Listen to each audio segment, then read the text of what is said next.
insane. No, it was good. I mean, you lied. You lied through all the entire thing. You're like, it was like nobody's right or wrong. That's a load of bullshit. Like,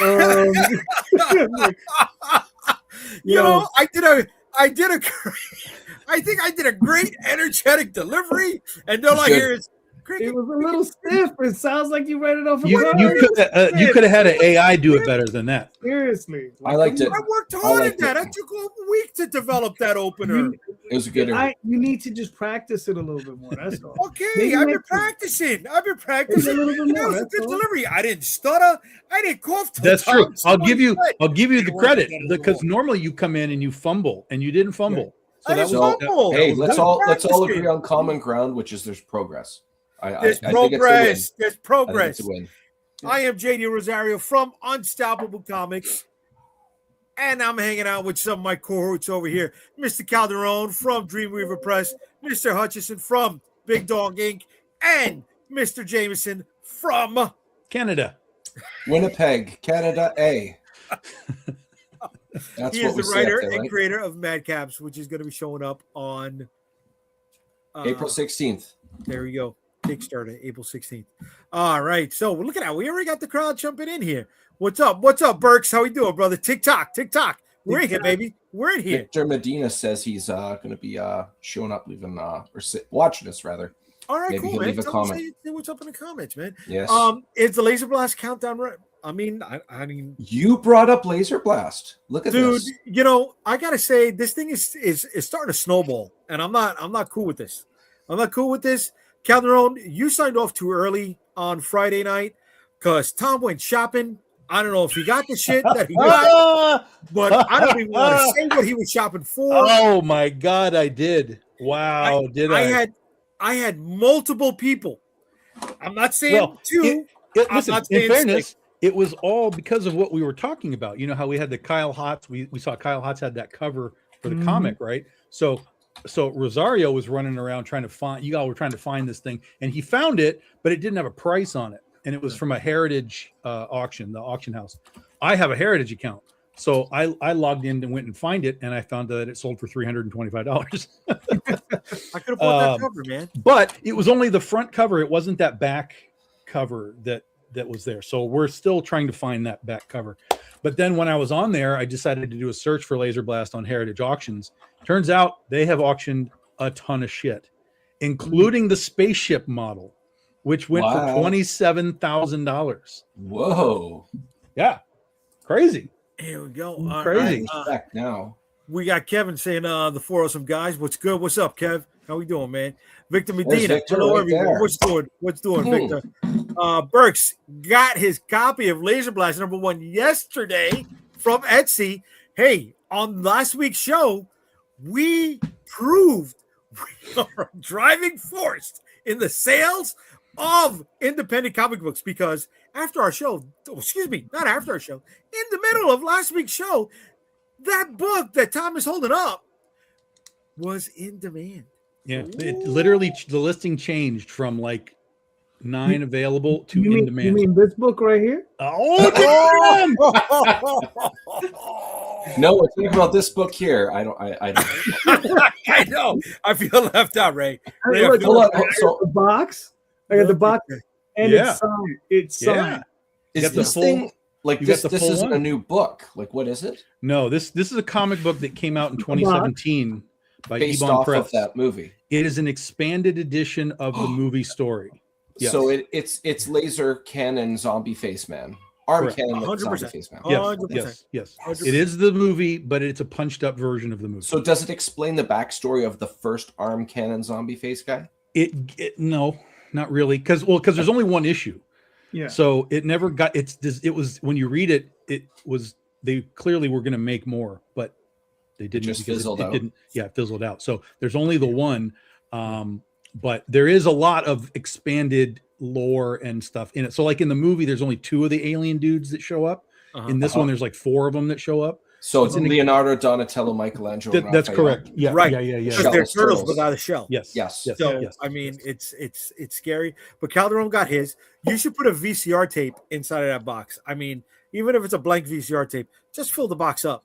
You know, Yeah, fill it I up. agree. I agree. Yeah. So what is that? Business cards? They want us to contact them? Stickers the and stuff. stickers.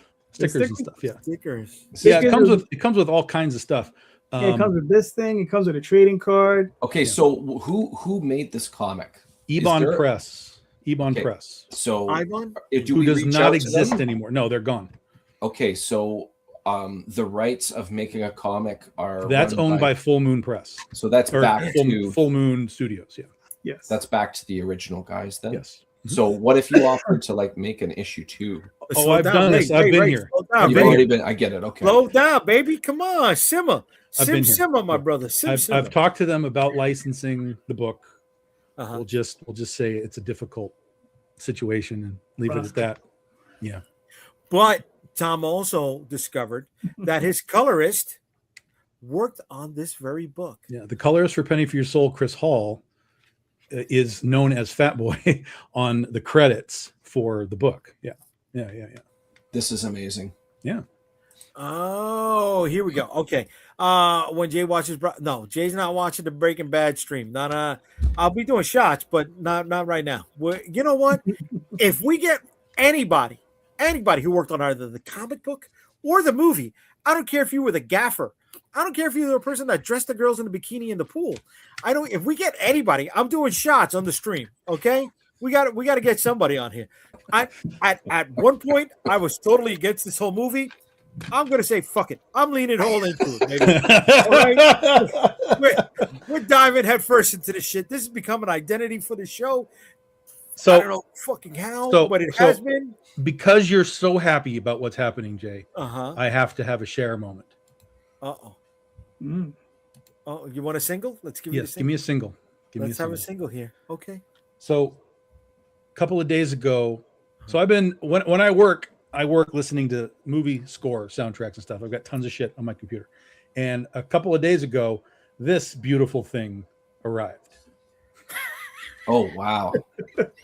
The CD soundtrack to Laser Blast. That's correct. Oh my god. Wow. Oh my god.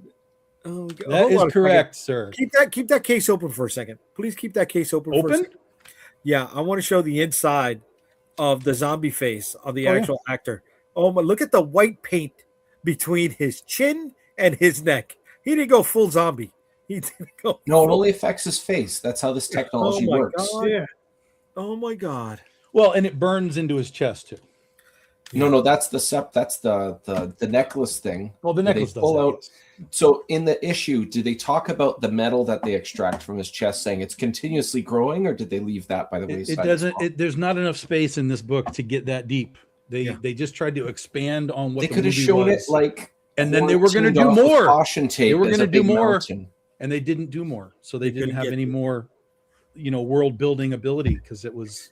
They spent all their money on that slip cover. Yeah, that's what happened. right. They didn't and all the extras. motion aliens. Oh, yeah, actually, yeah. There we go. Too. Burks just noticed that his VHS box is signed too. And he said he is the guy selling on Etsy. He's selling backstock. Was that Fat Boy? Is the colors, or was that somebody else? And why Etsy? Because it's a generally very cheap way to sell stuff. So should I sell? Should I start putting stuff up on Well, Etsy? there's Etsy and there's Shopify. There's all kinds of like online places to sell. So there, but some of them have charges for it, like monthly fees. So if you're not selling anything, it can be it can add up if you don't sell anything. If it costs you $10 a month and you're only selling 2 books a year, it doesn't make any sense. Right. Yeah. Right. Okay. Hold on a second. The publisher of Ibon Press is the one selling backstock. Oh, so they don't have enough money to keep the website going, but they got enough to pay for an Etsy account. The website is definitely not going. Oh, wow. Very interesting. So it's funny that we're bringing up Ibon Press or Ebon Press, who didn't make it, I guess maybe through the pandemic. Maybe, yeah. But that brings me to tonight's question, right? Caution. Topic. Caution. The comic book biz is not for everyone. That's not a question. It's a statement. Yeah. The topic. What is your opinion? Question mark. Yeah. That's why you're here, right? That's why we brought you in, baby. That's why we I brought work you at a in. college, so I'm just throwing that out there. That's a that learned individual. Yeah, that's that Canadian education system right there. Okay. I'll take it as a compliment, I guess. It's the thing is though is that like it's true, but that's the truth for everything, particularly in any sort of creative endeavor, because it doesn't matter if you're a writer or an artist or a sculptor or a movie maker, director, an actor, like all of it requires really thick skin. Yeah. All of it requires like almost a constant grind to sort of get the next job or put the next product out or whatever. And not everybody is ready for that grind. So, that's why you see a lot of people will do it as just sort of indie press. They'll just be like, well, I'll just put one out whenever I'm ready to put one out. It's not business. It's not a job for them. Right. And that's sort of where you got to make a decision. Like, okay, are you going to make this your job, or is this just on the side for fun? You want to tell your story. Yeah. And then it's like, I'm just telling stories. I'm having fun. Cool. Right. That's great. But if you want to turn it sort of up to 11, that's where people get caught. Yeah. Right. Yeah. It sucks, but that's the nature of the business, dude. Yeah. Not only is the sales important, right? There's some big businesses that are going out of business. Sure. Right. CBCS, a comic book creating company, went belly up, right? And here's a statement from. Let's clarify. They didn't go belly up. They were bought. They were bought. Okay. By a company. Company was running them. Company does grading for trading cards and things like that. The company decided to close CBCS down, but the parent company still exists. It's not like the parent company is Beckett. Yeah. Okay. It's not like it's not like they bought the company and it all crumbled. They just basically said, we're not doing this. We're going to modify what we're doing. We're going to change our systems, et cetera, et cetera, et cetera. Right. And so it's gone. CBCS is gone, but it wasn't like it was, it just went off a cliff. Right.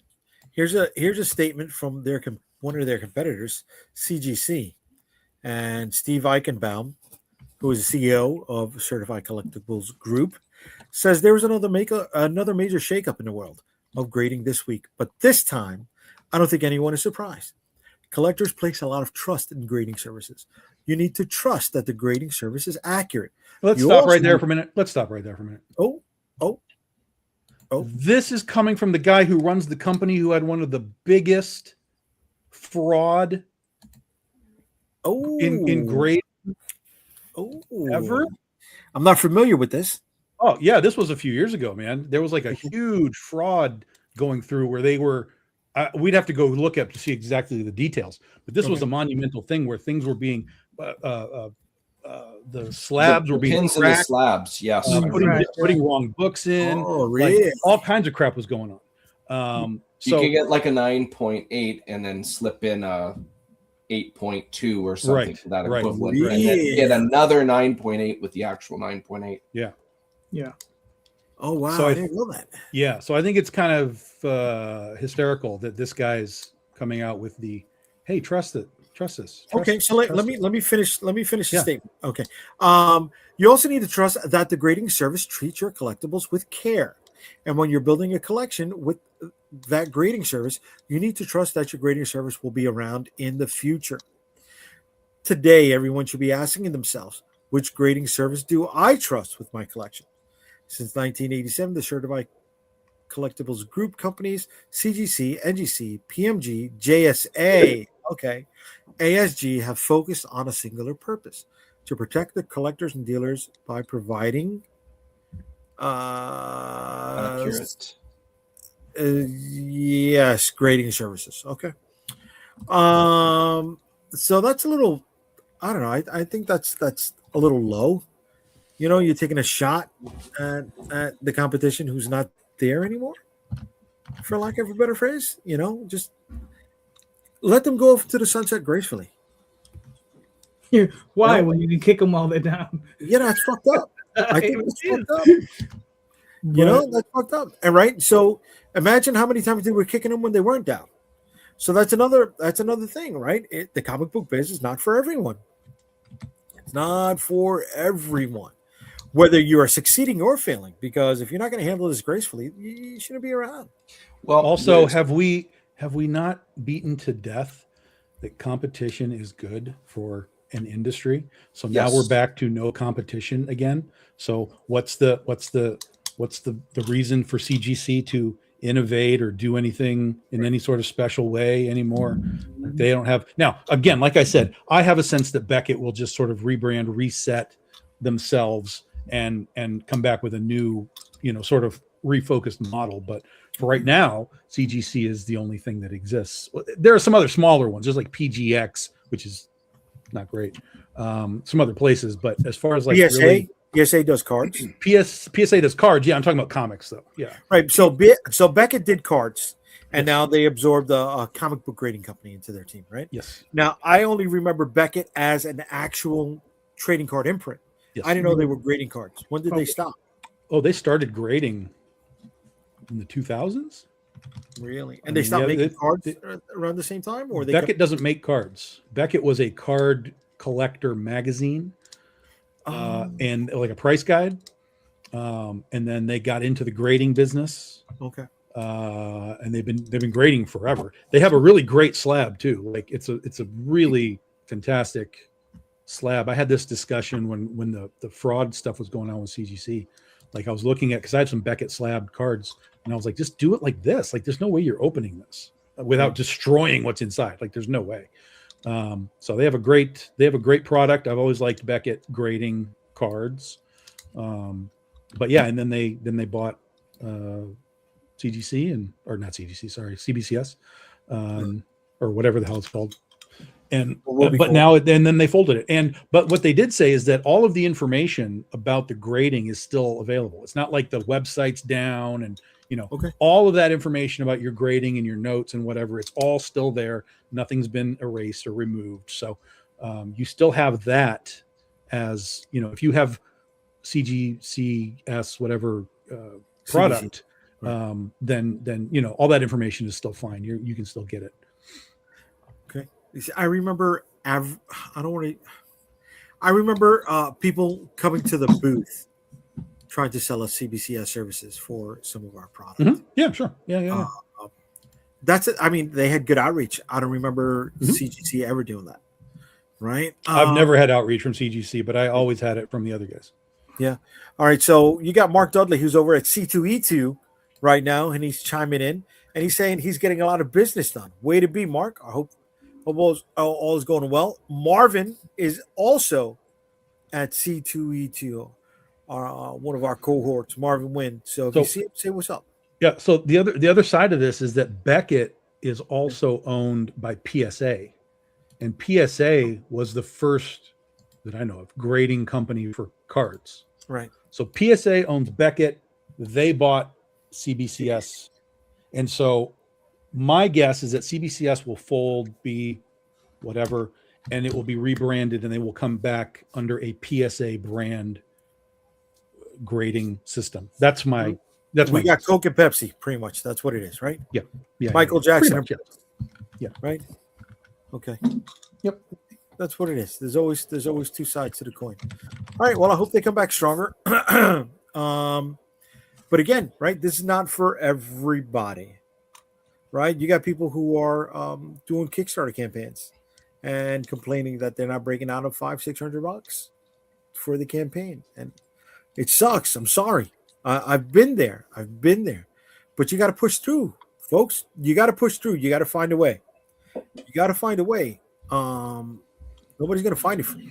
But again, we gotta come out of this. We gotta come out of this idea that comics. No, this is all creative endeavors. This is writing a book. This is making a movie. This is making a TV show. Like there are far more failures. I mean, far more failures than there are moderate successes in the creative sphere of all things. There's far more crappy movies than Oscar winners and so on. There's far more dollar books than there are, $10,000 books and so on. So it's not just a matter of like, oh man, comics so hard. No, it's just like creative is hard. It's really hard. But it's not limited to creative endeavors. No, not the drummer of System of a Down owns a comic shop in Las Vegas called Torpedo Comics. Mm-hmm. And he just sent out a newsletter to all of his customers saying that they will not be doing business with new comic books anymore. I don't know if the shop is closing. I don't know if they're turning into a back issue store. He's always been heavy keys, collectible, high collectible. I mean, he did new issues, but he always had like big stuff going on in that store. So, well, he is honoring everyone's pull list for the next few orders. Mm-hmm. There is an end date to that, and they will be getting their stuff at about some discount. I don't remember what discount it was. I know of a store in Brooklyn where I'm at that does not do new books at all. They only do back issues, toys, and cards. And then I know of shops that just fold all together. It's not for everybody. Not everybody can do this. But that's all comics too, though. That's all comics, but is it the creative side? No, but it's all comics though. It's within the business, right? And that's what today's statement is, right? The comic book biz is not for everyone. Listen, I just want to get to this early because I don't want another comic thing. Because again, it's an hour 20 minutes into the show. So we got you, man. We got you.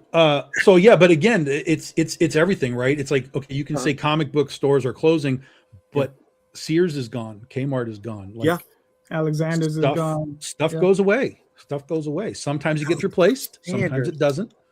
You went deep. Did you guys have Alexander's where you grew up? Yeah.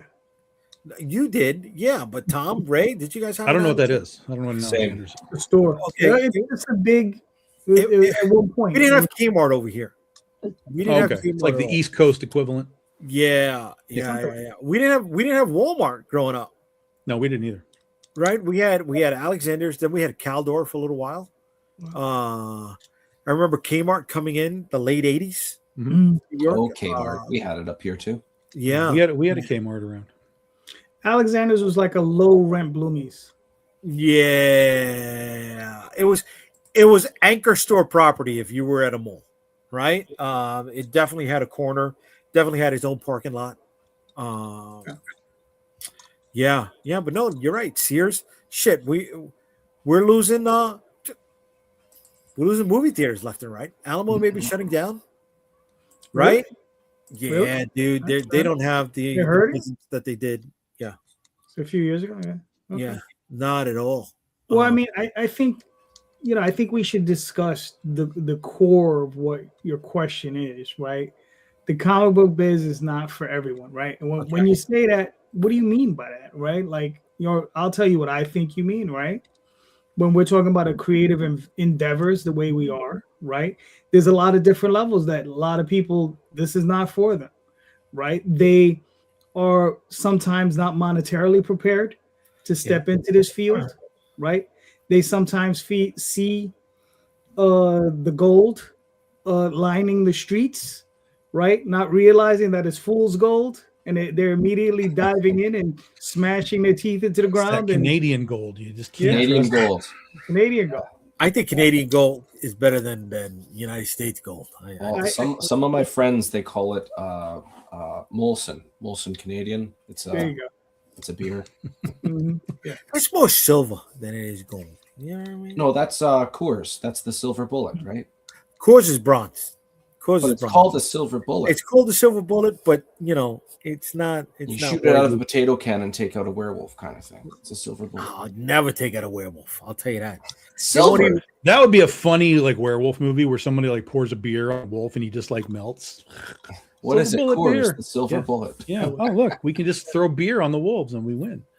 And this is why not everybody's ready for the comic book biz. I'm going to make that $1 million idea just because you said that, Rosario. If you We'll do, call it the JDR brother, call. I will. Special thanks in the credits. I will bow to you. If you can, you're the fucking man, bro. I'm telling you right now, because Ray came up with a great story a few weeks ago, and I think we should have followed up with it. So that kind of stuff is the nonsense that has success in this sort of world right now. That just is, you know. Right. I'm not saying it's like an ongoing type of a thing, but if you were like, hey, I've got this werewolf book and we found a unique way to kill the wolves. Oh, how'd they do it? Beer. You're selling books. Like, you're selling books. That's just the way it is. Fuck, now I'm gonna have to beat you to it. Damn it. This is the sequel to Laser Blast. The problem with werewolf piss. That idea. The problem with that idea is this: is that we would have to get a liquor license, and because that's the only way you can ship beer. I'm not shipping beer in the Kickstarter. I'm just. No, but I'm just saying, if you would get beer cans wrapped with the covers. Yeah. I'm with you. Right? I'm with you. And then you sell those as 6-packs. But we could just get the books and dunk them. We could dunk the books in beer so that when people get it, it smells like beer. Oh, my book. No, that would just be disgusting. That's great. I like the scratch and sniff idea for a sticker with a beer. Maybe, but you guys are missing it right now, right? You bought the Laser Blast sleeve collector set, and you got an empty box for a VHS cover. We could slide in an empty 6-pack holder into the book itself, man. Come on. So now when you go to shop at your local market, because I don't know if it's like you, I don't know if it's like this for you over there in Canada, Ray, but you know, over here you got to pay for bags in New York now. So if you got to pay for bags, you got to. They upgraded the bags to the bare minimum where they could justify selling them, as opposed to giving you a plastic bag in a grocery store. It's like, oh, it's going to cost you this much, and it's. I found out yesterday that if you bring your own bags to my Stop and Shop, they give you a discount on the whole fucking sale. I'm like, and then you ask for a bag and put it in the new bag. I'm bringing 20 bags in. If I'm getting 5 cents per bag, that's a whole fucking $1 off, bro. You know what I'm saying? I'll put one item in each bag. Let me check out some of the comments. I remember I went to California a number of years ago. I hadn't been there in a long time. Went back because it was like San Diego Comic-Con. I think I was going back. I went in to like a convenience store somewhere to just get some snacks and stuff. And it was a bunch of stuff. So I needed a bag. And I was like, hey, can I get a bag? And they were like, well, they're like 10 cents. And I'm like, what are you talking about? Like, well, we don't give them away anymore. If you want a bag, you have to be 10 cents. I'm like, why? Because the turtles eat them and such and such and such and such. And I'm like, then just ban the bags. Why are you selling them to me? Why am I paying you to choke a turtle, as opposed to you just saying we don't do bags anymore? And you know, that's just the way it is. And so I gave him $1 and I said, give me 10 bags. There you go. So you're paying to kill turtles. Story Comics says, what's up? Bootlegger Entertainment. What's up, fellas? What's up, Bootlegger? Burks comes back with I'm so ready the Coors Light Werewolf Hunter. Okay. Coors Light, that's the name of them. Daphne says me fucking around in comics has outlasted actual corporations trying to get into comics. Yes, I can name a few right off the top of my head. Yeah. See, now here's the other thing, right? Because Mr. Burks, you gotta be careful of IP infringement there with the Coors Light. However, if you were to go, this is the key right here. If you go and pitch that idea to Coors and say, we want to make a werewolf killing guy who drinks beer, drinks silver bullets, and kills werewolves. Now you have a sponsor. Like that. He will be so drunk that he'll stagger around like Arm Cannon Zombie Face Guy 2 at the end of Laser Blast. Just kind of. He gets from town to town, not on a car, not in a car like the Winchesters, but on the train. The delivery train, the cold fused delivery train, of course. Like, no, hold on. Come on, it's in the commercial. But Ray said, not Ray. Burke says, my wife says we are trademarked. Booze Hound. Okay, way to be. He will. The Werewolf Hunter will drive a Mustang, and he'll call it Bullet. Done. Is his name Steve McQueen? We could call him something similar to that. Queen with Steve. Stephen McQueen. He's a Scotsman, an alcoholic Scotsman. McQueen. Yeah. McQueen. Okay. You just name him Mac King and then just get rid of it. McQueen like from the clan McQueen. McKing. Coming together. Stephen McKing. Yeah. Oh And then you my- can cross over with Highlander later on. Yeah. Oh, no. Listen. There can only be one man. Let's go with the Laser Blast. Let's go with Sawaj. There can only be one town drunk. Let's go with Matt King, the Booze Hound. Brooks, we got to bring you in on this now. We're kind of screwed because my wife used to work for Bud. Budweiser. I used to sell Corona, so I'm just as screwed. But he hunts the chupacabra. Okay. I'm in. Town to town, up and down the dial. We're too deep in the references, guys. We're It so should be deep right painted now. silver. I'm with it. No, we're We're going into so reference. deep. We're I don't know if leaning I mean, they're watching, so I guess they qualify. I was going to say, most people don't know what the hell we're talking about with up and down the dial. Nobody knows what that is. Do you know what that is, Rosario? Of course not. What's that? This is what I'm saying. Up It's and too down deep. the dial That's, has to do with pressure. that's WKRP in Cincinnati's theme song. Oh my god! Is it legit? With Ness Lessman or Yeah. Les Nessman? Yes. WKRP in Cincinnati. That one. Yeah. I haven't seen that since I was like single digit in age. Man. They used to be reran over here on WWOR TV. Yeah, Calderon. I know I struck a chord with that. I know. WKRP theme lyrics. There we go. What was the guy from Head of the Class? He was the rock DJ. What was his name? Yeah. I don't know any of their names. Even Houston like I just know Booger, Lonnie didn't Anderson. Like that was it. That's Lonnie all. Anderson. That's my direct connect is Lonnie Anderson. Yeah. The greatest TV show theme ever. Yeah. It's good. It's good. It's a Yeah. good one. I would have to disagree. The cartoon DuckTales, in my opinion, Oh, By great far, theme song, buddy. best theme song, Great theme song. hands Yeah. down. I'll fight anybody on that a one. Hurricane here in. Y'all are just No, getting It's us got, kicked it's got off. building every social trumpets in media. it. It's got everything you need in it. I'm with it. Yeah. He Hashtag was fight Dr. me. Johnny Fever. Oh, Howard Nessman. Okay. Yeah, no, listen, DuckTales had a great theme song. Also had Pedo Gordon Jump. I don't know who the pedo was. Gordon Jump, the not nice guy. Is that what they're saying there? I think the capital P has thrown it off. I don't think that word has to do with his name. Okay. No, I think they were saying short for pedophile, maybe. Yes, but there Right. should be a comma. Pardon me for doing the college thing again. William got excited. He wanted to get it out there. Gummy if you understand bears. any of these references, it's not discussed with your colonoscopy. It's not been done yet, but it's not been scheduled. We got a reference. We just got to pull the trigger. All right. Mario saying the Gummy Bears. That was a good theme. song. Yep. Okay. All right. The Different Strokes episode. That's what he was on. Yes. Howard Nessman was on the Different Strokes episode as the pedo. Hold on. The Gummy Bears episode. Who conducted the Gummy Bears? The Gummy Bears theme was done by You know who that is. You know that's someone that's, like it was like John Williams' kid or something. yes, John Williams' son Joseph. Yeah. Yes. Oh, okay. Oh, the lead singer from Africa, from Toto. Yes. Oh, Gummy Bears bouncing here and there and everywhere. Okay, And now we're not. We're no longer live. We've been removed. no, Yeah. it's still on. You're gonna Listen, get strikes against I'm your under the account. 6 seconds. I'm under the 6 seconds, Tom. As long as you're under the 6 seconds, you're good to go, baby. Okay. Come on, Okay. bro.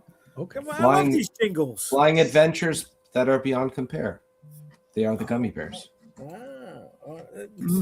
I just got a great. I love it when I get promotions for other live streams while I'm busy focused on my current live stream right now.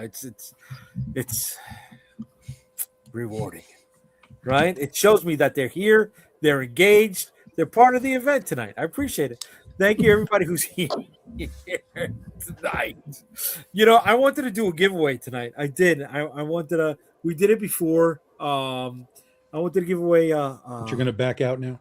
What do you mean I'm going to back out? I'm not going to back out. You just said I wanted to. meaning that you wanted, but you decided not to. Okay, I don't know. No, it's like that Mitch Hedberg joke when he says, "I used to do drugs, I still do, but I used to too." He wanted to, he still does, but he wanted to as well. You know. Okay. All right. Okay. Yeah, we're on the ball here. We're good. Okay. Oh, here we go. What does that mean, Daphne? What does that mean? Also, he's under being recognized as a known theme song. No one knows what you're talking about, is what she's saying right there. Oh, But we know. okay. We know. The real ones know. The real ones know. No. Listen, that Disney block, they were banging. Schoolhouse Rocks. That's a gooder. It was a big That's white pushing guy it who further did that back. singing, bro. I'm know, just a bill. That one. Yeah, I thought he was a brother with soul, man. Yeah. Oh. But anyways, I want to give away 3 holochrome trading cards to somebody in the chat tonight. Digital? No, the real stuff. I'm going to give away digital trading cards tonight. I can't. You could send them the picture. You could be like, here's a message. Here's the picture. They're in really nice acrylic top loaders, right? We got a Vicky Sticks. We got matter of fact, since we're talking about we were talking about this in the pre-show. It's magazine themed. We're paying homage to the old Wizard, the Guide to Comics magazine. I miss Wizard. You miss Wizard? I miss Wizard too. I was upset when they went to magazine format. I really liked the comic.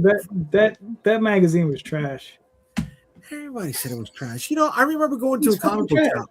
Wait, hear what you're saying. Everyone said it was trash. Do you know why? Because it was fucking trash.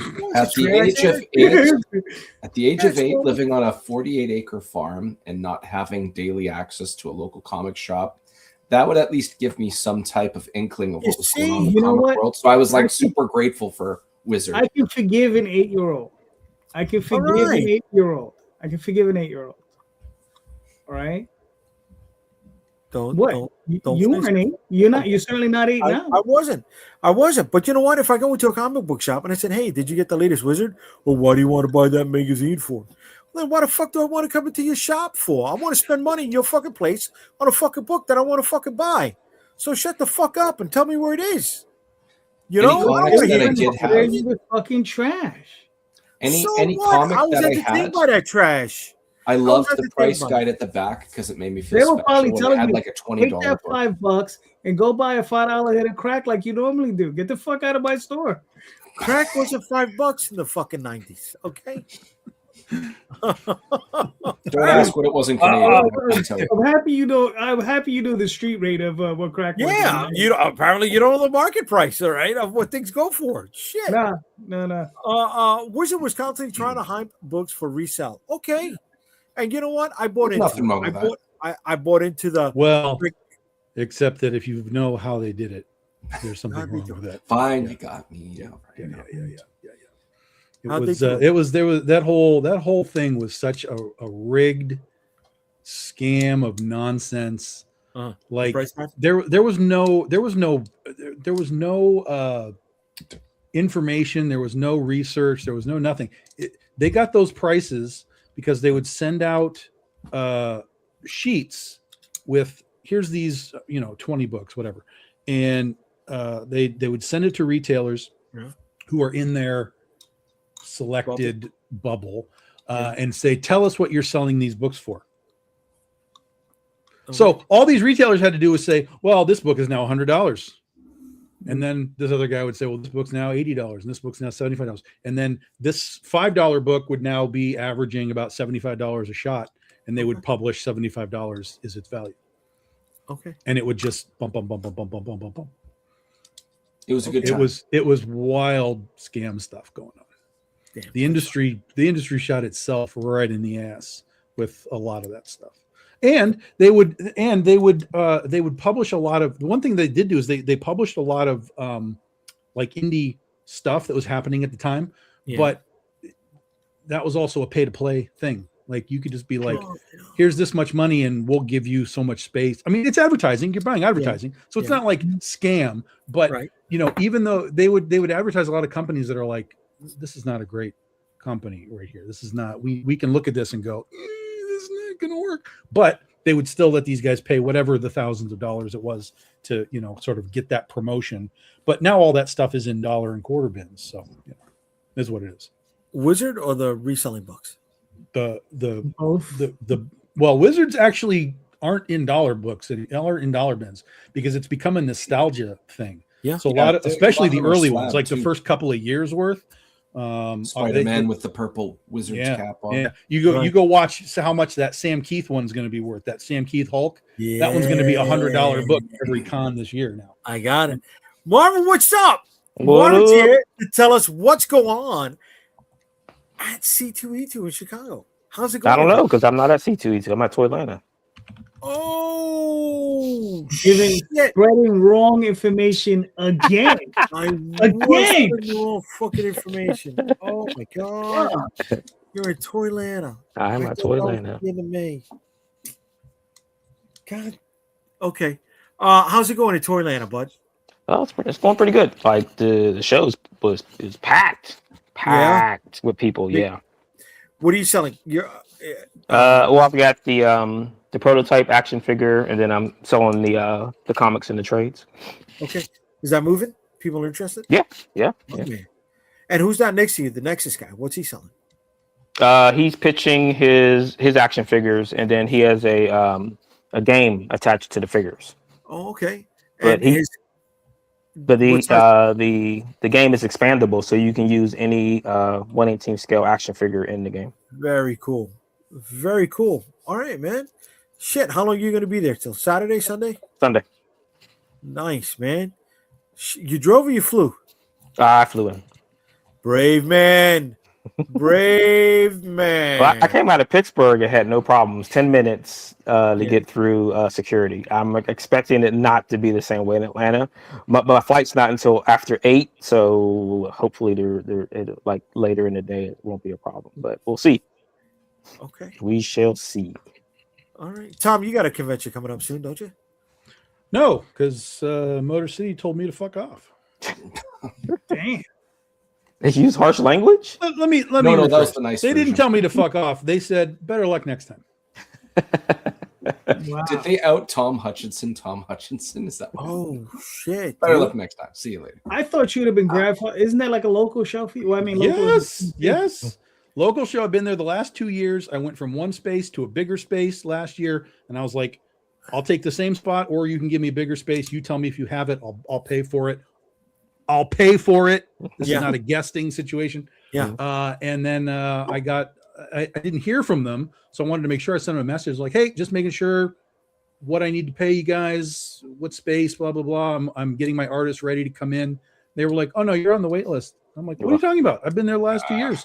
They're like, yeah, but we got so many applications. Yeah. And I'm like, but I was there the last 2 years. Why am I not getting you should get first clause? Yeah, first dibs, right? Yeah. I mean, I'm looking around this hall, like I know there's people in here that have been here for a decade in the exact same space over and over and over again. And now I'm not there. Now, listen, if they were to tell me, hey, listen, Dynamite needed that space or some other company needed that space, I'd be like, all right, I get it. They're going to be a level higher than me, but that's not what's happening. And so, yeah. So she said, like, don't be afraid to like try again next year. I'm like, absolutely not. Absolutely not. That's and then what was hysterical is the same day that they told me no, I literally got invited as a guest to another con the exact same day, out of fucking state. So they don't want locals. They kick Mendoza and McKay to the curb every year too. They don't let those guys in, and they're locals as well. So has it turned into like a MegaCon or a C2E2 where the agents are buying up all the spaces? No, not at all. Not at all. That's the crazy part, right? Not at all. Like even their guests, their comic book guests, it's like a revolving door of different people every year. Mm-hmm. It's like, and they used to get sort of A-level guys, and then it was suddenly like B-level guys, and now it's sort of like B and C guys. Artist Alley is filled with, locals definitely, because it's like lower end guys, but it's also just filled with nonsense that's in there. It's like there's not really comics in there. It's people that are making like oh look, I made 3D printed dragon skulls, and oh look, Right. I make these weird pins and stuff. It's just like it's such a weird mix of stuff, but it's local for me, so it's only a couple hour drive, no big deal. We did really well the last couple of years. I brought extra artists to the thing that, you know, like, hey, there's more people here, and they were like, well, you should try next year. I'm just like, oh my God, gotta be kidding me. Wow, that's fucking. And look here, Daphne says what you said. They need to give tables to the 3D Slop and Temu resellers. Temu resellers. Rod is saying, "What's up? What's going on, Rod? And hope everything is well. I know you got a book coming out with Calderon soon. Yes. Good luck, buddy. When's it go live? Hopefully in the next 2 weeks. Hopefully in the next 2 weeks. Okay. Okay. And Burks comes back with Marvel Boy by Grant Morrison was the first Ultimate book. They kept repeating that constantly, trying to get people to buy it. I guess he's referring to Wizard. So we got 3 books coming up soon. We got Rod's book through Calderon. We got Ray's book, The Madcaps. We got Marvin's book, right? Oh, I'm sorry. And Tom launches a book tomorrow.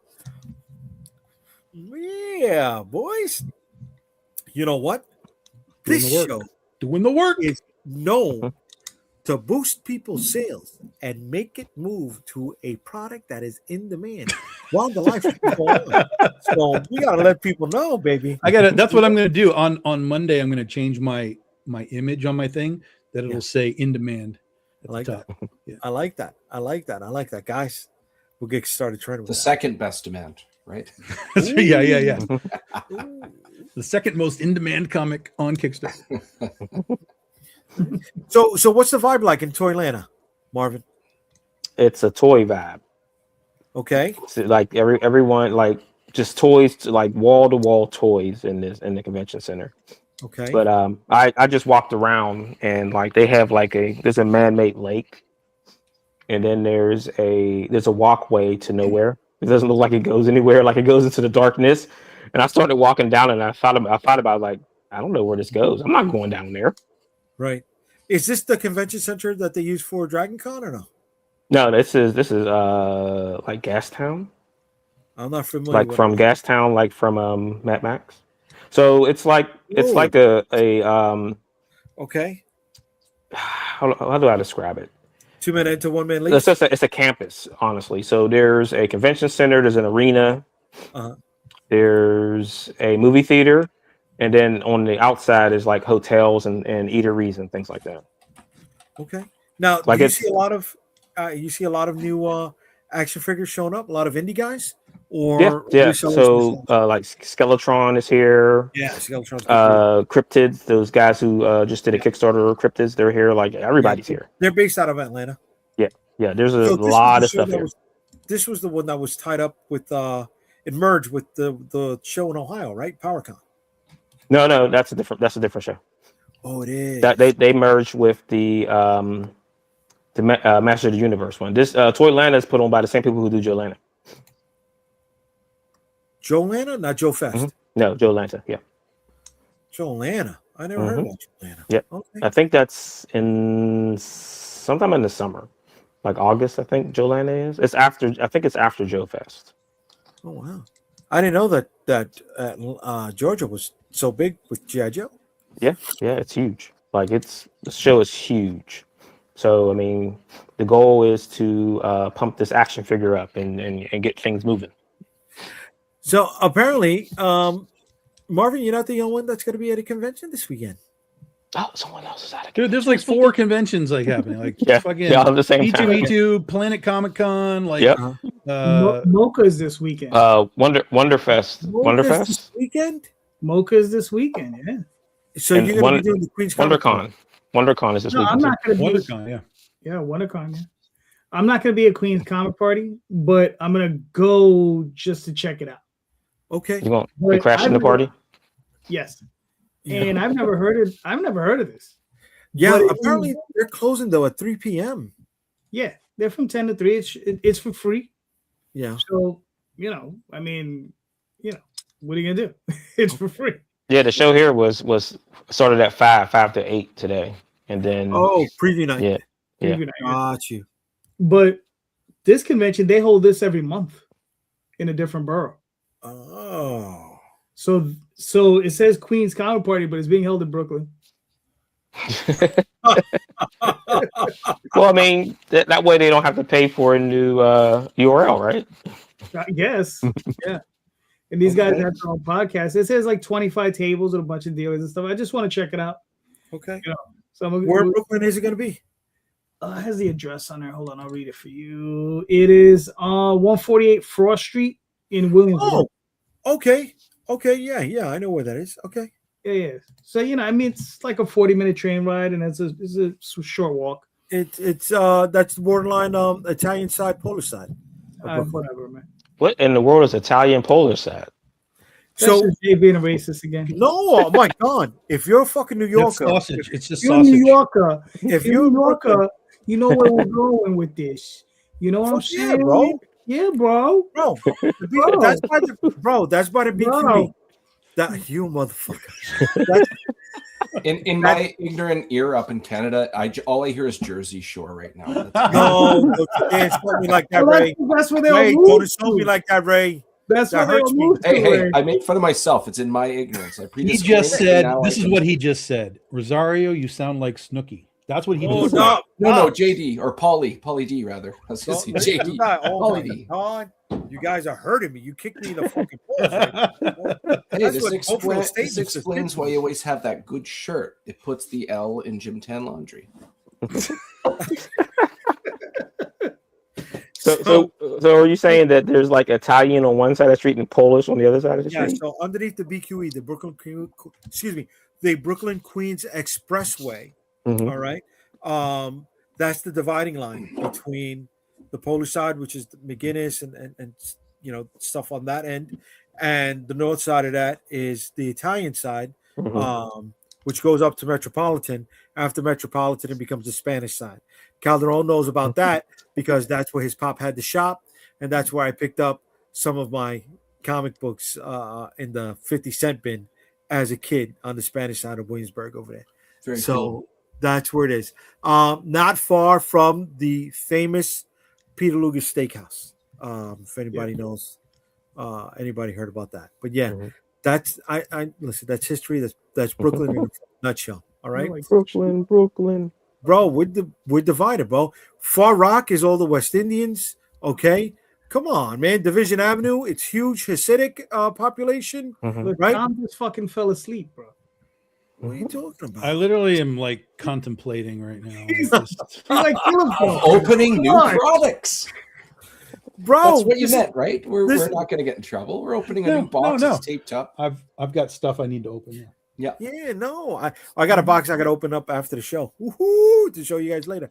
But no, that's Brooklyn in a nutshell, guys. Come on, man, the greatest place on fucking earth. Oh, Jesus Christ, don't say that. That's so fucking true. What do you mean it's untrue? It's not true. Bro, Brooklyn is the greatest fucking place on this goddamn planet, bro. You know what? Yeah, you They're need the to best- go You know other what? places. You need to go other places. I do. I do.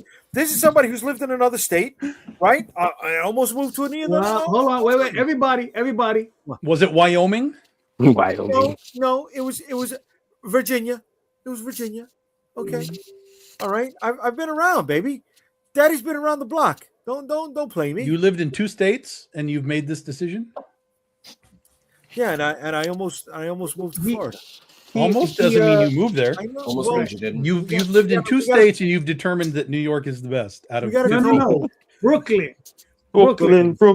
Oh, Brooklyn's better than all of like particular Yo, states. that is like general. that is like maybe the 3rd best place in New York City. You are fucking kidding me. That's you're fucking smoking, bro. Maybe the I'm 3rd. serious. It's definitely above Staten Island. Everything's above Staten Island. Connecticut is above Staten Island. I gotta put when this episode hits, I gotta put spoiler. I gotta put like a thing on it, like skip minutes, 872 through this. That's the New York story. Just That's skip the it. Brooklyn discussion. Yeah, that's the Brooklyn bro, discussion. don't do that. And then How you'll are get they- back to you'll go from comics to Brooklyn back to comics. How is Brooklyn compared to the only places I've been in the States is Vermont and Plymouth? Plymouth Rock, Massachusetts. No, not Is it Minnesota? I'm tired here, folks. And it's not my country, so Okay. You know the ones I'm talking about. The Brooklyn compared to Vermont, better. Brooklyn compared to Plymouth, better. Brooklyn compared to Massachusetts, better. Brooklyn compared to, I don't know, Detroit, better. Brooklyn compared to Manhattan, not fucking better. Are you kidding me? We got fucking parking. Get out of here. You don't go to Manhattan to park, pendejo. Please, No, you go to Manhattan for taxis. And leave that shit in your parking lot. Here's a fucking hint. Manhattan is overrated. Plain and simple. It's not. Peter Parker lives there. How could that be like Who? terrible? Peter Parker lives in Queens. He lives in Queens. But he's always He's in a sunny Manhattan. side. He's always in Manhattan. No, It's just a stone's throw away, right? Brooklyn's part of Manhattan, right? Brooklyn's not part of Manhattan. Don't go. Are you sure? I swear it was. Listen. If you read New York versus the World, you'll understand. Oh, right. I'm sorry. That's where Brooklyn's where the Chrysler building is, right? No. That's I'm sorry. I'll stop. Listen, Brooklyn's famous. Now you're offending both of us. We got Coney Island. Anyways, listen. Yeah, and you know what? I'm not saying Brooklyn's not a cool place. Brooklyn is cool. It's just not the best place in New York. What's the best, JD? Brooklyn. Manhattan. No, fuck out of here, Manhattan. Let me tell you something. When you hear New York City, they're not talking about Brooklyn. Let me give you a hint, right? When anybody outside of New York City talks about New York City, they think about the 5 boroughs. They know that it's not the 5 boroughs. If you're a New Yorker, they know it's Manhattan. That's what they're talking about. In New York, we call Manhattan the city. We call the outer boroughs, whatever, Brooklyn, Queens, the Bronx, outer boroughs. it's Staten Island, right? Right. So wait, hold on. Manhattan is Times Square, right? Yes. Times Square is okay. So when people talk about New York, the city, that's what they're talking about. Yes. And I'm telling you that as an outsider of New York, when we say I'm going to New York, that's what they're talking about. When people tell me they're not talking about York, anything else unless they're talking about Buffalo or something like that. When people tell me they're going to New York, right away it's King Kong climbing the building. Okay, That's New The York. Empire State, the Twin Towers. Yeah, I'm with it. But here's all right. Let me throw this down. Let me throw this down to you. Keep throwing it. What are you gonna say? What are you gonna throw? It was the Canarsie Indians who actually sold Manhattan, which they didn't live on because they were from Brooklyn, to the fucking boneheads who were coming over, right? They sold that shit for beads. They said, I don't want it. 24 fucking beads. Take Manhattan. That shit's not ours, sucker. And they went back to fucking Canarsie, which is in Brooklyn. Come on, bro. Goodfellas. Was it shot in Manhattan?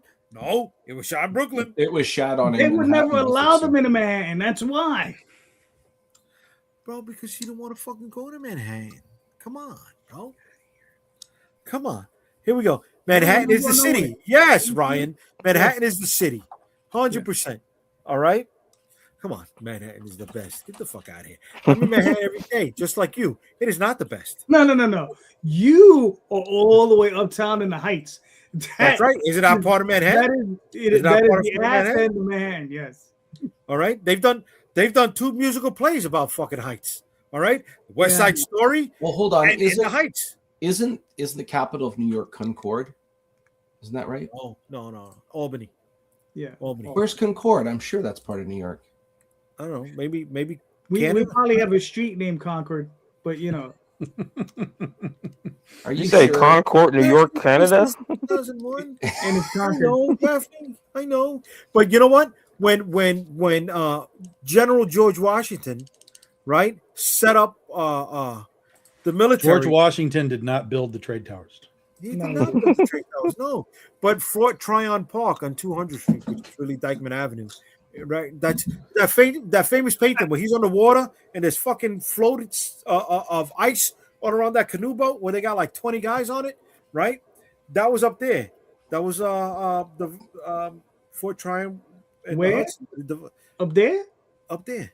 Yeah. Oh, come on. Yeah. I'm just being meek. You know what That's I mean? Isn't that Valley Forge that you're talking about? It's not Valley Forge. Forge. I looked it up. Concord is the capital of New Hampshire. That's where Frodo and Bilbo Baggins live. My apologies. But yeah. That's right, Ryan. We never forget, baby. We do a marathon every year. That's where Gandalf gets the ring and they go on the adventure. New Hampshire. You missed his other one. Which one? Manhattan is the city, and then there's one underneath it. Manhattan is the city, and then there's one underneath it. How fucking dare you say that? Brooklyn is dying long. Excuse me. I love how Jay is like. I'll tell you why Brooklyn's better. We got parking. Like I love how parking is like the determining factor. Well, okay, let me answer this one before I go to you. All right.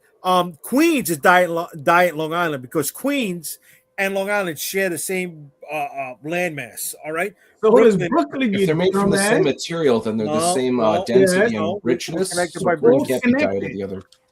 Here we go. Nobody gives a shit about New Hampshire. That's right. Nobody gives a shit. Isn't Queens? Isn't that where McDowell's? I'm a big Lord of the Rings fan. I love New Hampshire.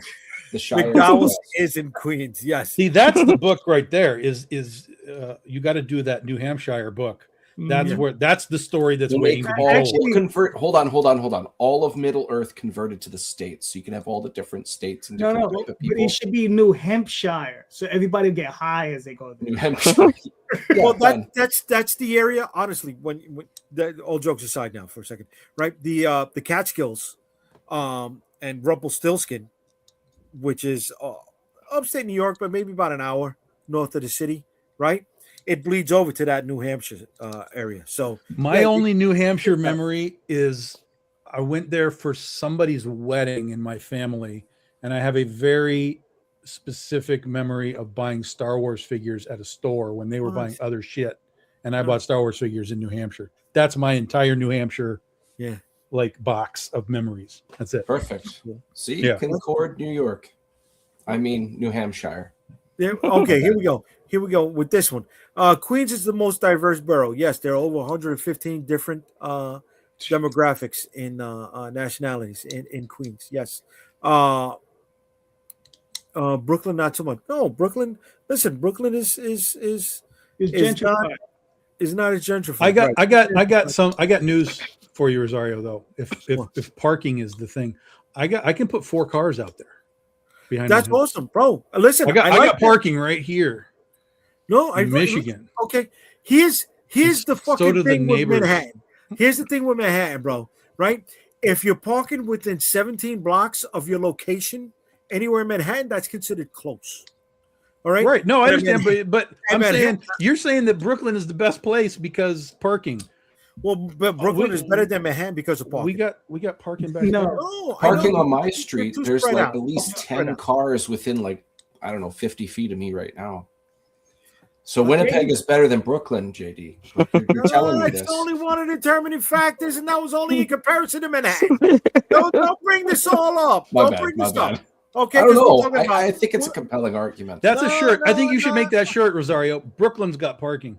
Like that's a shirt. I got no problem with doing that. That's a shirt. Make it. No, hold on, Tom. Brooklyn almost has as much parking as Winnipeg. That's the Canadian version. That's the comeback. Winnipeg's the Brooklyn of Canada. Brooklyn has parking because no one goes to Brooklyn. That's baloney. That's baloney, my dear. We're taking that back. My baloney has a first name. God. So the Laser Blast comic comes in a sleeve. Comes in its own sleeve. Yes. Okay. All right. I'm sorry. I'm getting fucking high right now. Does anybody have Diet Coke Zero? And then look, let's talk about the Laser Blast. Diet Coke Zero. Is that just water with brown food coloring? I'm just kidding. It's decaffeinated Coke Zero. There's also maple syrup Coke Zero here. Diet. Oh, that's interesting. Is that real? Pepsi. Maple syrup Pepsi. Oh, that's kind of interesting. We got like 7 things going on right now. Calderon's like, hey, Mom, look at me. We're trying to snap this back in here. We're trying to bring it back. I'm defensive over my hometown. I really am. Winnipeg has maple syrup too, and more parking. Okay, listen, I like maple syrup. But maple syrup Pepsi. Let me see if I can get that down here. Forget about it. I want that. Is it on Amazon? On stateside or no? Pepsi Maple Syrup is a limited edition Canadian beverage blending classic Coca-Cola with a subtle maple flavor, available for a short seasonal run. I just saw it. It's by Coke It's by Pepsi, Pepsi maple syrup, but it is Coca-Cola inside of it. What Welcome the fuck is Canada. going on? So they can do business with each other on the other side of the border? They're doing it apparently. That's amazing. Because Pepsi is bottling classic Coca-Cola and putting syrup in it. Yeah, bro, it's fucking glass milk. It's the shit. I love that. I love that. That's wild. And guess what? You can't find it in Brooklyn. You find it in Winnipeg. I'm just saying Winnipeg's pretty cool. That's wrong. That's not making fun of Brooklyn. I'm just saying Winnipeg's pretty cool. It's like, you know what? It's okay to make fun of Brooklyn. Just look at the last statement on the board. It's not okay. Because you know what you can't find anywhere else but Brooklyn? Not maple syrup. Fucking pizza in the world. The best pizza in the fucking world is here in Brooklyn.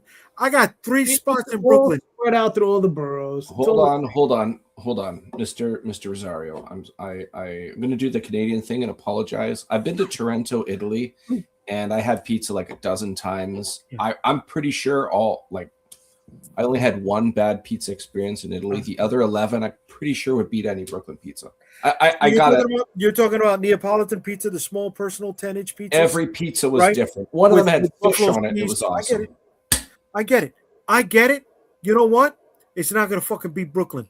Okay? It's not. Okay. All right. I haven't been to Brooklyn. The modern day pizza, honestly, the modern day pizza was invented in the Lower East Side, and it was a lunch alternative to the construction workers that were out there. Okay, so here's what we're going to do, Ray. I need you to come down to the edge of Canada that's right on the other side of Detroit where we can see each other. And I need you to get a remote control boat and put a can on it and bootleg that to me across whatever lake that is. Because it is all a Canadian thing. So how far are you from Detroit? Well, I'm a couple hours from Detroit, but I can get there easily. And because I have family close to that border, within I don't know, 2-3 hours. Just drive. throw it over the wall. Well, yeah, we're gonna make maple syrup great again. You throw it right over that wall. All right, Marvin's in here twice. All of a sudden. See Marvin. No. He's Marvin, what happened? He's back. I don't know. I got disconnected. There we go. Oh, he's in a hotel, so it's probably just his interwebs. Interwebs. Okay. Wonder if I can get it on eBay. Maybe somebody on eBay. So, can you film this event on the little private boat of you getting the Pepsi? I think it's great. Oh well, while he's at it, maybe he could get some of that book we were talking about. That was $1. Right. Holy shit! I can get a 12-pack for $400. You could say that price is terrific. Oh, only 400. Yeah. Dang, you know what? If you're gonna ship that over on the little mini boat on the remote control, could you get me some Canadian Oreos? I hear they're amazing. Oreos not a thing in the States? They are, but I got a friend who's American Oreos.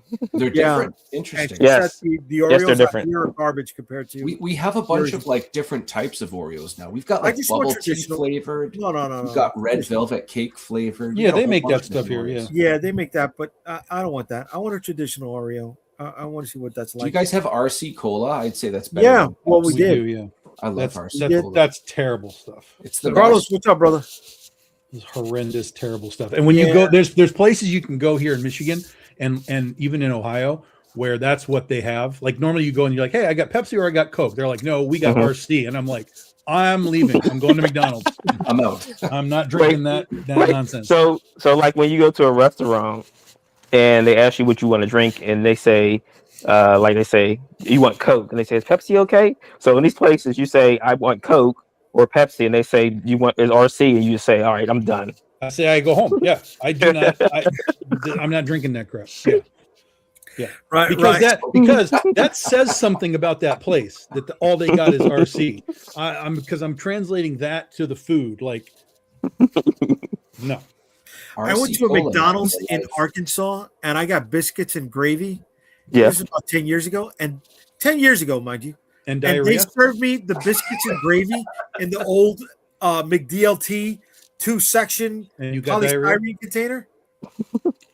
That's, I mean, Well, the McDonald's in Gravy Ohio, in, gravy out. the McDonald's in Ohio used to have pizza. really? There's apparently one McDonald's that still does that in North America. McPizza? Yeah, Mm-hmm. that was a thing in the 90s. They Yeah, tried they it for had, like a summer, or maybe a little then- longer than that. They had lobster rolls at a few of them, and some of them had hot dogs. Nobody That's wants a cool. McWeenie though, so that didn't take off. Which one? Like the Boston ones had lobster rolls? Yes. McPizza. That's no fucking cool, man. Shit. I don't remember pizza at McDonald's. Mm-hmm. It wasn't a long time. It was decent. I mean, for what you paid for McDonald's expectations in It the says 90s. it was launched in the mid 80s. Oh, mid 80s. I never. Well, maybe it When was it was only launched, in the 90s yeah. in Canada. Interesting. This sounds Remember- like bullshit. Remember when they had chicken wings at McDonald's? No, They were called. Yeah. No. Yeah. Yeah. Look, Google it. I remember whole fried chicken, like KFC style fried chicken at McDonald's. No, they had wings. I don't remember them having like yeah, fried chicken. 94, 95. I Okay. remember that. I was in Yeah. college. I was like, what? Yeah, I don't know why they got. I like the McDLT. I don't know why they tanked that thing. Here we got McDonald's and PR has tostones. That's a Spanish thing. That's a fried plantain. I remember the McDonald's in Puerto Rico would still put mustard and ketchup on the burgers. That stopped being a thing here in New York for a while. Well, Really? I mean, take a look at like McDonald's in Japan and the kind of stuff that they carry. It's their menu is completely different than they it is go in the United bat States. shit. There was like Jaws burgers and shit. Mhm. Like there was a Darth Vader burger that was all black. Like it was. They go cuckoo over there. Oh, I had one of those at Burger King. It did Like not I've been trying to find like because like the fry holders were like Jaws shaped and stuff. Mhm. Like I was trying to find that stuff and you just can't find that stuff. Okay. Did you see the McDonald's wings? Did you Google it? No, I can't look that one up, buddy. Yeah, I got it. Oh, no, Tom. I thought Tom was.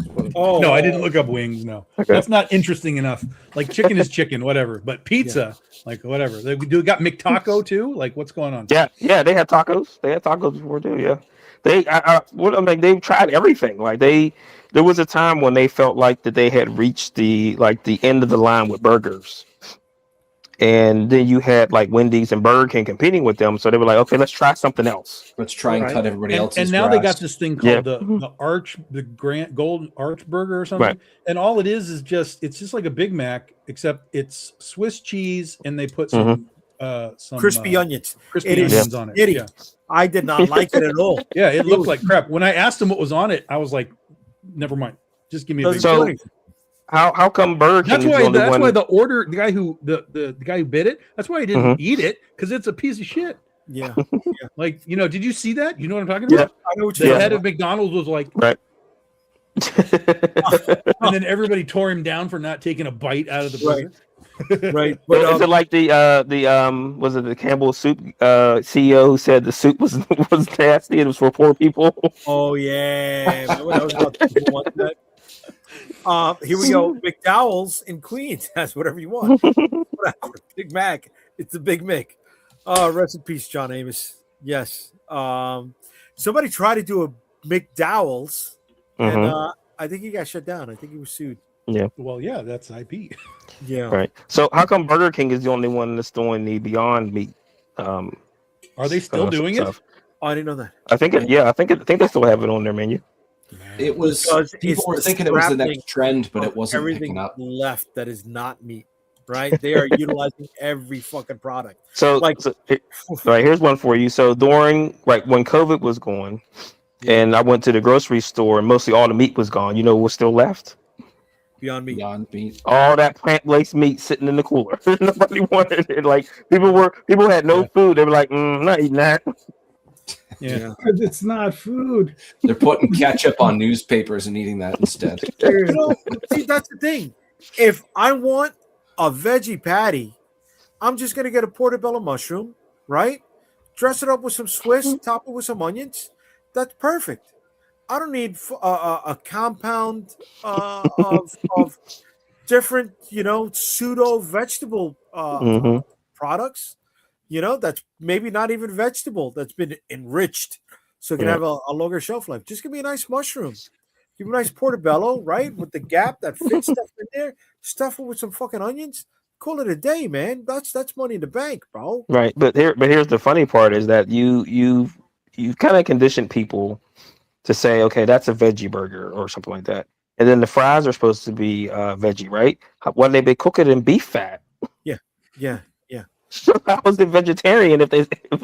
And to give it some body, they inject in some gelatin or something like that. Yeah. Only plant products. It wouldn't taste good if you didn't fry it in beef fat. Right, but it's then that it's not vegetarian then, is it? If you cook You it gotta in fry beef. that in some lettuce fat. How about when you go to Popeyes, right? The shrimp basket is also fried in the same fryer as the chicken and the fries. So anybody with shellfish allergy, you're taking your chance. There's a possibility. All right. Hey, you're gonna make everybody revolve around one customer. That's like a very shellfish attitude. I messed up the punchline. Sorry, guys. Somebody who hasn't messed up the punchline, right, is Mr. Tom Hutchison with his release that goes live tomorrow, and it's the BD16 anthology. Nope, try again. What do you mean? BDI 6. The BD16 Ostology. I'm staying for Really nice. Forgive me. The BD16 Ostology Annual event featuring the Legend of Oz. There we go. So this is our annual that we've been doing the last few years, but the last couple of years we had stories across all of our books. This is all Oz. So there's a Glass Cat story, Overman Anu, and a Silver Princess story. So it's all Oz, 6 new characters that have not appeared in our books before, and a lot of great, amazing variant covers. So, yeah. Look at that. Yeah, baby. Looks good. I can identify some of these artists, sir. Is that so? Is that so? Yeah. Well, I can tell you that Donnie Hadiwijaya is doing art for this book. I know. Hadiwijaya. You guys. Yes, and I'm wondering. Anyways, but way to be, man. So what time you go live with this, bro? Noon Eastern tomorrow. Okay. You're running your own live stream, or you're just going? Yeah, we'll be live. We'll be live probably around 11:30 or so, and get it going, and get it done. And we'll just as we always do, you flip it and forget it. There you go. And we'll be back in 3 weeks and tell you that it's done. And he's not the only one with a pre-launch page, folks. We also have Mr. Jameson. I just like saying Jameson. He's on pre-launch till next year, though. I think so. I got 3 more weeks. 3 more weeks of pre-launch. If you scroll down, there's some new covers to show off there. Yeah, boy. Feeling that. Main cover there by Victor Medina. That's the main protagonist cover. We got a main antagonist cover. Harv Saltares and Dan Kemp colored that. Okay. Underneath that, we have Pog's art and Dave Kemp colors on there. That one's going to be glow in the dark. Everything that's white, glow in the dark. Very cool. Underneath that, we have Fish Lee. That's going to be a lava foil cover. Nice. And then underneath that, we have Mike Mez Phillips, colored by Dan Kemp. It's Madrakis in a book in hand and blade in the other. And then the last. Very cool. Yeah, I like that one a lot. And then underneath that, we have Jay Sloan and Dave Kemp colors of Sarlacc putting axe to skull, which is pretty awesome. I like Dave Kemp's colors, buddy. Yeah, these guys did great. I have a couple more covers to show, but I can't do it yet. All about timing. I'm not my own boss, according to Tom, so that's why I can't show it. Oh, okay. I'm not the boss of me. Okay. And Marvin, where's your pre-launch link, baby? You don't have it saved in your Kickstarter? The private chat reset with every stream. Let me see if I can grab it. Hold on. So I'm gonna open a new window. Excuse me. I'm gonna put the links to these books in the comments. All you got to do is click on them, ladies and gentlemen, and sign up for the pre-launch page. So this one is Raised, the Madcaps, the first one. Ray, somebody's asking what the Madcaps is about. Madcaps is about, it's a fantasy miniseries, 3 issues. It all takes place in one night. It's about 4 friends that get caught in a lead involving the undead and a local drug issue. The final issue entails of these 4 individuals tracking down and trying to pacify a necromancer from cursing their hometown. That's the shortest version I can give you. But if you follow me or just hit that notify me on launch, there's going to be a lot more to be shown in the very, very near future. Okay. I just can't do it quite this moment for reasons here, including Tom pointing out that I'm not my own boss. Okay. So we're while I wait for Marvin to pull his up, I'm going to show Rod Espinosa's. When does this one launch, Calderon? Like I said, in about 2 weeks. 2 weeks. Maybe 3. We just haven't nailed down the date yet. That's all. But it's going to be very soon. It's very soon. This is the Adventure Finders. This is Rod Espinosa's long-running webcomic, and we're bringing it to the States for him because he's out in the Philippines, so he can't run any Kickstarters out there. So we're doing it for him. And this is, I believe this is the first 5 issues, 200, and I believe it comes out as 220 pages of action adventure. If you love Dungeons and Dragons, you love that type of storytelling, Lord of the Rings, that sort of thing, I think you'd be really into this. This is a really, really good book. Rod Espinosa is a solid storyteller. His stuff is incredible. So, this is something I would say sign up for it now because we're going to be launching it soon. You're going to do a live stream on your show or a separate live stream for the launch? I don't typically do live stream launches. Okay. So maybe I'll work something out with Rod. We'll get together one night. We'll launch it then. Okay. All right. And the last book that is in pre-launch is Mr. Marvin Wynn coming all the way to us from Toylanta. Mm-hmm. It's a different kind of heat down here. Yeah. What is it? 90 already? It's like 77 or so. Oh, that's not bad. It was only 40 in Pittsburgh, so yeah, I was happy about that. Very cool. But it's a wet heat. All right, you give everybody a heads up here, Marvin. Yeah, so we will be launching next month. I don't know which day yet. So when I get back from Toylanta on Monday, I'll lock down the date. So this is volume 3 of The Edge. The God's Thunder organization that you saw in issue 1 have unleashed the monstrous Kyrad to go after all the enhanced people on the planet and eliminate them because they don't like people with powers. Okay. How many pages is it? 120, 125 or so, yeah. Beefy, very nice. Yeah. And for those of you who have been picking up the trading cards that are part of the Creator Crossover trading card set, this will contain the 4th card in that set, folks. Yeah, I'll add that an image on Monday to that. All right. And put that information in there.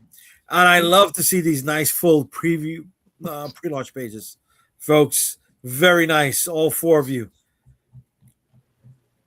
Filled out very well.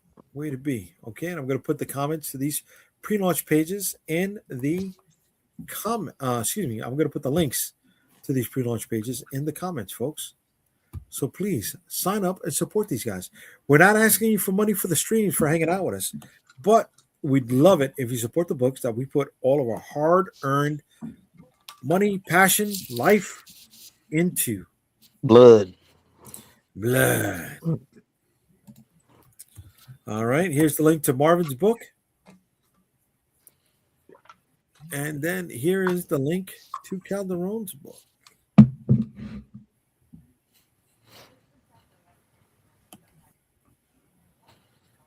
All right. So, Tom, did you get to speak to your colorist, Fat Boy, and find out if he wants to come through? And no, I haven't had time to do much anything this week with getting this book ready, and not like you guys made Laser Blast important on here. I had to study. I had to study, really get into the mode. Nice. I like that badge. I'm a badge collector, Marvin. Jay, I got an idea to update your to update the stream. You have Cheapy Jay. You should have him with the turtle aliens from Laser Blast. Like riding a boat or something, just like negative all day, doctor. Negative all day. All right, just letting you know that one ain't gonna happen, Hammer. Ain't gonna happen. I will say this though, I pretty much guarantee we are the #1 Laser Blast live stream in all of media. You know, not that we choose to be. Not that I choose. I would put money. I would put money on that. It's been chosen. It's been chosen. I laugh at that. Right. I laugh at that, but JD and Tom are just like, and it's the fault of these two knuckleheads that are on the top row with me. I didn't choose this, right? I didn't land on Plymouth Rock. Plymouth Rock landed on me. Laser Blast landed on me after these two geniuses recommended I go watch this movie. False. That's more false information. It's more fake. I'm going to find that episode. I think it was on an after stream. But gentlemen, we hit the 1.5 hour mark. So we got half an hour left. Negative. Especially since we took a half an hour talking about why Brooklyn isn't as good as Winnipeg. I didn't say Brooklyn isn't as good as Winnipeg. Don't draw divisions between countries, right? We're keeping this local, bro. We're keeping this local. Brooklyn is better than Manhattan. Plain and simple. Don't stop me. I stepped off of that street. I stepped off of that street already. That's a lie. It's not a lie. It is. Does Brooklyn have a golden boy on top of its legislative building? Oh, that's it. That's it. Winnipeg wins. It's literally a golden statue of a guy. Is it Bob's Big Boy in gold? I wish. That would be really cool. Holding up like a burger. Holding up a 6-pack of maple syrup. Pop. 6-pack. Yeah. Amazing. I'll shut my mouth now. I'm sorry. I don't understand what Carlos means. I see you fellas, and my gosh, I feel so ISO with my campaign. LOL. What's ISO? I don't know what ISO stands for. Is it ISO isolated? Oh, is it? Oh man, Carlos, don't feel that way, brother. You can always jump on through, man, when you get time. You know what I mean? I can't wait till you. Isn't that In Search Of, that TV show? With Leonard Nimoy. Isolated. There we go. Oh man, come on, brother. Yeah, come on. Yeah, man. You got my show. You got Calderon's show. Come chew the fat with us, man. Right? Just go and ask. That's all I do. Yeah, man. Just say what's up. Search Of was like the first ever fake news TV show because like they would show you videos of shit that they couldn't possibly show you videos of. But when I was a kid, I believed all that shit. Like I was like, how do they have video footage of the fucking Headless Horseman right now? What is going on? Like, and that just takes us full circle back to Amazon Went on the Moon. Remember they had the bullshit or else, and the Loch Ness monster was I can't Jack the even Ripper. believe I got talked into watching that. And well, you know, when the Sci-Fi Channel first started, I don't know if you guys remember when that launched. I think it was summer of '93. We're going into the summer of '93. Sci-Fi Channel and the Cartoon Network launched around the same time, right? Mm-hmm. I remember late night on Saturday nights, there was a guy who would do something like In Search Of, but more conspiracy theory slant. Theory? Right, yeah, that's going for tonight. And the first time I ever heard about the lost colony of Roanoke was on this guy's show, right? And he was a real skinny guy, had mustache, frayed, brownish gray hair. I think he wore a blazer sometimes with a question mark on it. I could be mistaken about that. Maybe it was the infomercial guy trying to sell you how to get grants. I think that was that guy. Well, Frakes did one too, Beyond Belief, Facts or Fiction. To say, I like Frakes one because he would show you shit, and then at the end he'd be like, and it never happened. Like, it's not true. Okay. Never. It was a figment of imagination. Oh man, yeah, that was a good one. I never watched that one. I like Friday the 13th, the TV show. Felt like it was along the lines. Well, and then Warehouse 13 just basically ripped it off. Oh, really? It was the exact same show. It was like Indiana Jones because it was like a big warehouse of shit. Uh-huh. Like, oh, look at all the fucking haunted shit in this warehouse, and yeah. So it's just like a modern ripoff of that. That was on the Sci-Fi Channel, right? I don't remember exactly. I just remember it coming on, and I was like, "That's Friday the 13th. What are we doing?" Yeah. Bigger budget, less campy, but still, it was. No, Friday the 13th was nice, man. It was a show for the 80s, right? Yeah. Oh yeah. It launched at the same time as Next Generation. Oh really? Like 88 or something like that? 89. 89. Yeah. My fondest memories of that show is getting home at about 1, 2 in the morning, sitting on a couch, watching it with my cat. Really? Yeah, my cat Morris. Yeah, it was like my most fondest memories because he would just sit right next to me. It used to come on. The reruns used to come on that late. Yeah, I used to watch him late at night. Every night they would come on. Okay. So I remember like 2 in the morning. I mean, like Jesus Christ, I would get home late. Like CBS used to do that over here, with Nick at Night at 2 in the morning. Nick at Night. Right, and then it was Forever Night, not the Nickelodeon thing. It was, I know what you're talking about with the vampire who was a cop. Right? Yeah, Nick at like Night. The pilot had what was that singer, Jesse's girl? What's his name? Rick Springfield. Rick Springfield. He was on the pilot for that, and then the series ran maybe about 4 seasons. Yes, CBS had a weekly block of shows because they had like Silk Stockings and a bunch of other shows. The one where the judge was a vigilante, he would like guys would be get off in his court, then he would go and kick their ass at night. That's Team Daredevil right there. No, I remember Silk Stockings being on USA Channel. I don't remember. Yeah, it was originally on CBS. They had a block, so every night there was a different. Like after the news, they had a different like crime show on. The judge was deaf instead of blind as well. Team Daredevil. Wasn't Highlander part of that block or no? No, there was another show with a guy with a ponytail. Like it was what's the guy's name? Oh, it was because the judge had a ponytail. What was the show? He had a ponytail. He was he rode a motorcycle. Oh yeah, the dude from Falcon Crest. Yeah. Lorenzo Lamas. Lorenzo Lamas. Yeah. Bounty Hunter show. Yep. Oh my God, that's it. Fuck. Like everybody on those shows had ponytails. Every single one of them. Yeah, because when Ultraverse had that show, Nightman, he had a ponytail also. Yeah.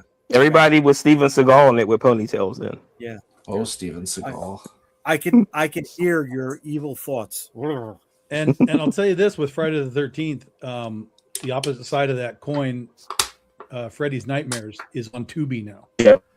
So if you have not watched Freddy's Nightmares, let me be very clear right now, Rosario. Yeah. At no point am I telling you to go watch Freddy's Nightmares. You just told me right Absolutely, now, flat out. Go I watch am not Freddy's telling Nightmares you to watch Freddy's Nightmares. Right, but if you decide you want to take that journey, it's there for you. Okay, so what's Freddy's Nightmares about? Freddy's Nightmares is basically like a Twilight Zone sort of show. Tales from the Crypt. But it tells from the crypt. It's just random stories, but Freddy is like the crypt keeper. Yeah. But like you're talking Freddy Krueger. Freddy Krueger. Yeah. He introduces the stories. Yeah, he introduces the stories. Now, the first episode is a Freddy story. It's his origin story of him getting let off from the court and the parents killing him. That's the first episode. But then after that, it is just dog shit. It is. So let's take this back to Laser Blast. You know how there's about that 30 minutes in the middle of Laser Blast where nothing happens? Oh, the movie's longer than 30 minutes. No, but I'm saying that middle 30 minutes where zero happens, right? Yeah. That is Freddy's Nightmares. Yeah, it's terrible. It's terrible. However, the one thing that was interesting in the second, I think it was the second episode. This is the only time I've seen this happen. There was an actress from Friday the 13th on the Freddy show. Oh, yeah, the one that had the powers. No, not Roby. No. Yeah, she just part passed. 7. The girl with the psychic powers in Friday 7. Yeah. I can't think of her name, but she just passed like last year. So yeah. But yeah, it's one of those rare times that like those Freddy and Jason things had an actor crossover. Outside of 2003, of course. Well, okay. Yeah, that was a bet. That was a bet. All right. So yeah, guys, listen, it's time. Again, we ran an hour and a half. We ran over an hour and a half. I want to thank everybody who hung out with us on the stream. But you know what else is on Tubi? Motherfucker. Do they have the G.I. Joe movie? Is it on there? Yes, they do. Yes, G.I. Joe is on there as well as the TV show. Okay. Yeah. Okay. Yeah, and they're also talking about doing a new movie, right? No, it's not going to happen. Max. Yeah. No, but they had two writers. They canned Max's script. They didn't like that because he was trying to make some weird shit with it. G.I. Joe are in the post-credit scene of the upcoming Masters of the Universe movie. Biggest crossover ever. Oh my god. Yeah, but no, there's somebody else was writing a script too, so that's still out there. Yeah. All right, guys. Ray, why don't you let people know where they can find you, brother?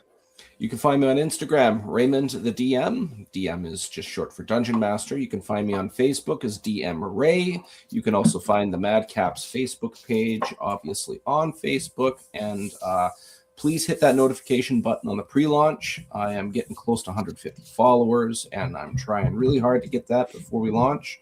That'll be an all-time best, and you get to see the full story. The entire thing will be on there. It's going to be a really good time. Super excited. All right, way to be, brother. Marvin, where can they find you, bro? Comicsbird.com and theedgecomic.com, and tomorrow and Sunday here in Atlanta at Toylanta. Way to be, way to be. Tom, where can they find you, kid? BigDogInc.com. Go get your books. And tomorrow at noon Eastern, we launch the second part of our 15-year anniversary of The Legend of Oz: The Wicked West with our anthology, the BB16 Ozthology. Thank you. You made me. You're the one that made it. Calero, where can I find you, my brother?